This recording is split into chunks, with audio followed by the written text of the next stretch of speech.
할렐루야. 11월 22일 토요일 매일 성경 묵상입니다. 오늘 말씀은 느헤미야 3장 1절에서 32절의 말씀입니다. 우리나라 곳곳에 산성, 무슨 토성 이런 것들 혹시 보신 적이 있으신가요? 우리나라 지역마다 고대에는 성을 쌓아서 방어를 했죠. 산성도 많고 제가 언뜻 기억나는 행주산성 이런 거 있잖아요. 또 사람이 사는 주변에 쌓았던 읍성, 무슨 읍성 여러분 주위에 근방에 있잖아요. 그죠? 그런 읍성 같은 것, 그런 흔적들이 있습니다. 지금은 그게 곳곳에 무너졌고 끊어져서 조금씩 흔적만 남아있긴 하는데 또 그걸 문화재라고 재건한 곳도 많이 있죠. 자, 오늘 본문의 말씀이 바로 그런 것인데요. 예루살렘에 둘러싼 성벽을 재건했다라는 내용이에요. 사실 본문이 길긴 32절인가요? 이렇게 길긴 하지만은 읽어보면 누가 어느 가문이 자기 앞에 그 얼마의 성벽을 재건했다, 수축했다 하는 그런 내용이 계속 연속적으로 반복되는 동서남북 여기에 따라서 쫙 반복되는 그런 내용이 전부예요, 사실은. 그런데 이걸 보면 참 대공사예요. 한두 사람이 나서서 될 일이 아니라 예루살렘 전 주민이 합심해서 해야 될 일이었던 것을 오늘 본문의 내용에서 볼 수 있는 겁니다. 이처럼 많은 사람이 동의를 얻고 동원시키기란 여간 어려운 일이 아니죠. 근래에 뉴스에 보니까요, 몇 년간 전쟁을 치르고 있는 우크라이나 사람들에게 강제 징집령이 그동안 징집 알죠? 군대 징집하는 거. 징집령이 그동안 20세에서 60세까지 있었다고 그래요. 그럼에도 불구하고 여기에 반대해서 탈출하는가 하면 최근에는 이 일로 인하여 대규모 탄핵 집회도 있고 해서 이제는 그 징집 연령을 다소 완화했다라는 뉴스를 얼마 전에 본 적이 있습니다. 그런 거예요. 모든 사람의 동의를 얻고 동원시킨다는 것은 여간 어려운 일이 아닌 거죠. 심지어 우리나라에 전쟁이 일어났을 때도 말이에요. 그런데도 어떻게 느헤미야는 이 성벽을 쌓는 일, 이렇게 이 일을 할 수 있었는지 이게 굉장히 궁금합니다. 그게 바로 어제 본문의 후반부에 나옵니다. 그래서 오늘은 쌓았다 하면 지금 끝날 시간이지만은 그걸보다도 어제 후반부 내용을 살펴보려고 해요. 느헤미야가 왕의 허락을 받고 드디어 예루살렘으로 귀환을 합니다. 그리고 그가 가장 먼저 했던 게 뭔지 아십니까? 2장 11절에 보면 2장 11절의 말씀에 보면 예루살렘으로 돌아온 지 3일 동안의 여장을 푼 후에 곧바로 한 일은 밤에 몇몇 사람과 함께 나아가서 성벽을 둘러보았다라는 겁니다. 그 길에는 가다가 보니까 성벽이 다 무너졌고 심지어 말을 타고 갈 수 없을 정도로 짐승이 지나갈 수 없을 정도로 험난한 길이었다라고 하고 있죠.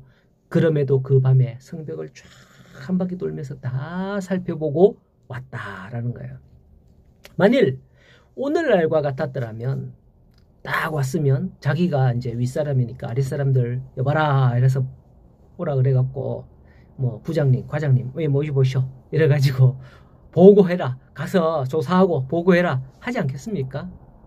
아무리 자기들이 이 지역을 섬기겠습니다 하고서 선거에 당선되어서 위에 앉아서 있다 하더라도 아랫사람들에게 보고받기를 좋아하고 자기 이름을 내는 경우가 참 많죠. 그런데 느헤미야는 자기가 이렇게 손수 나서며 길도 없는 그 험한 길을 돌아보았음을 본문에서 알 수 있고요. 오히려 16절을 보면 방백들은 내가 어디 갔으며 무엇을 하였는지 알지 못하였고 이 일을 유다 사람에게나 제사장들에게나 귀족들의 방백들에게 심지어 일하는 사람들에게까지 알리지 아니하고 갔다 왔다라고 하죠. 17절을 보면 그러고 난 후에 자기가 보았던 모든 상태와 왕이 자기에게 이런 말씀을 그들에게 이제 공포하기 시작합니다. 그럴 때 18절에 그들이 하는 말이 일어나 우리가 자 성벽을 건축하자, 모두 힘을 다하여서 이 선한 일을 이루자, 그렇게 모두가 하나같이 그렇게 외치며 일어났던 겁니다. 느헤미야는 자기가 먼저 이 모든 일의 문제를 살피고 문제가 뭔지 파악하고 그런 후에 모든 사람들에게 이 일을 공론화했을 때에 한 사람도 거부하지 않고 모든 사람들이 우리가 그것을 하자, 라고 했던 것을 18절에서 볼 수 있던 겁니다. 우리 교회도 마찬가지입니다. 보면 순회에서나 어떤 회의에서 누군가가 의견 하나를 내면 그러면 그건 네가 좀 맡아서 해라 하는 그런 식으로 돌아가는 일들이 참 많죠. 그렇게 되면 그런 일을 한번 당한 사람은요, 뭐 되든 말든 다시는 이제 아이고 내 안 한다 이러면서 그런 의견 다시는 안 냅니다. 왜요? 내면 또 네가 해라 돌아오거든요.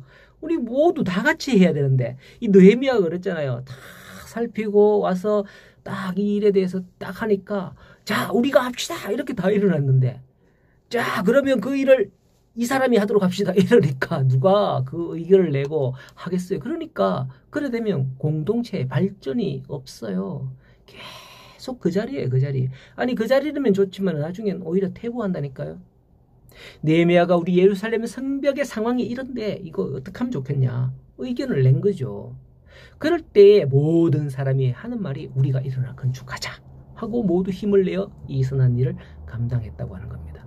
그게 공론화 되었다는 것은 그런 일을 다른 사람도 어느 정도 공감하고 있었다라는 뜻이고요. 또한 그게 신박한 아이디어였다면 그 아이디어를 살펴서 공동체에 더 유익이 되는 쪽으로 가져가야 합니다. 누가 무슨 의견을 냈다고 해서 그러면 그거 네가 좀 맡아서 해라 하는 식으로 떠맡겨서는 안 되겠다 라는 걸 꼭 유념하셔야 됩니다. 자, 그러나 그러면 우리가 한번 해보자 이런 식으로 나아가야 되죠. 예. 느헤미야의 이 의견에 모든 사람이 공감하고 동참할 때에 본문 3장에서 보는 것처럼 모든 사람이 하나같이 자기 개인이나 뭐 가족이나 어떤 단체에서나 다 자기 앞에 있는 부분들을 이렇게 맡아서 건축하는 재건하는 그런 내용을 1절에서 32절까지 쭉 기록한 것을 볼 수 있습니다.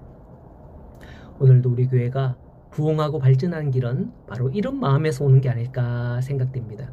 왜냐하면 이런 마음을 가진 사람은 느헤미야가 1장에서 금식하며 기도하듯이 이 일을 위해서 참 하나님 앞에 기도하기 때문에요. 하나님 이게 이런데 이거 어떻게 해야 됩니까? 하나님 기도하기 때문에 그게 한 사람으로 끝나는 게 아니라 한 사람이 모여서 합하여서 여럿이 되고요. 다수가 될 때 교회는 변하게 될 겁니다.